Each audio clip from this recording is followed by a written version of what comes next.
باپ اور بیٹے اور روح القدس کے نام میں آمین۔ جبلی کے برس میں تم ہر ایک اپنی آبائی ملکیت پر واپس جاؤ گے۔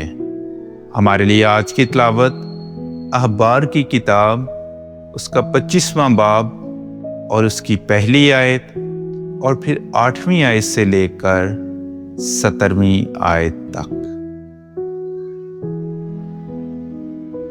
اور خداوند نے موسیٰ سے کوہ سینا میں کلام کر کے فرمایا، تو برسوں کے 7 سبت گن، 7 برس 7 دفعہ، تو تیرے لیے 7 برسوں کے سبت کے 49 برس ہوئے۔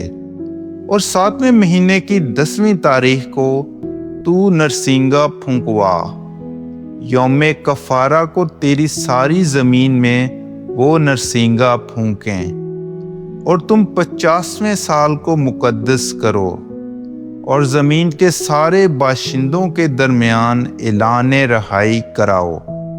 یہ تمہارے لیے جبلی ہوگی، ہر ایک آدمی اپنی ملکیت کو جائے اور ہر ایک اپنے خاندان میں واپس ہو۔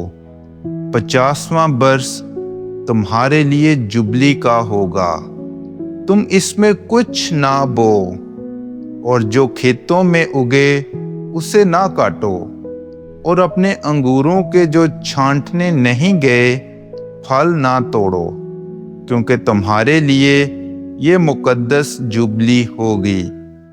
میدان کی پیداوار تم کھاؤ۔ اس جبلی کے برس میں تم ہر ایک اپنی ملکیت پر واپس جاؤ گے۔ جب تم اپنے ہمسایہ کے پاس کچھ بیچے یا اس سے کچھ خریدے، تو تم میں کوئی اپنے بھائی کے ساتھ دغا بازی نہ کرے۔ جبلی کے برس کے بعد برسوں کے شمار کے موافق تو اپنے ہمسایہ سے خریدنا، اور وہ پیداوار کے برسوں کے شمار کے مطابق تیرے پاس بیچے۔ برسوں کی کثرت کے موافق تو اس کے لیے قیمت بڑھانا اور ان کی کمی کے موافق گھٹانا، کیونکہ وہ تجھے شمار کے موافق پیداوار بیچتا ہے۔ پس تم اپنے ہمسایہ سے دغا بازی نہ کرو، بلکہ تو اپنے خدا سے ڈرنا، کیونکہ میں خداوند تمہارا خدا ہوں۔ پاک کلام کے پڑھے اور سنے جانے پر خدا کی برکت ہو۔